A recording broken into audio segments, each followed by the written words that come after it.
Alright, this is ram pump. It's probably about part 5 by now. I keep increasing the strength of the pumping system. The last failure was a 3/4 inch check valve that is the trap valve, the valve that traps the pressure. So I replaced it with a 1 inch. I have my doubts as to whether the PVC is going to hold up long term, but I didn't have the steel components to put on it.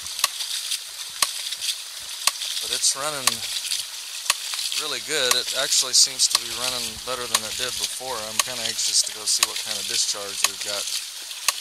Did all this yesterday evening, so waiting to see how it turns out. She's pumping at a steady 25 psi, which is, I think by my calculations, about 45 or 50 feet of vertical head pressure.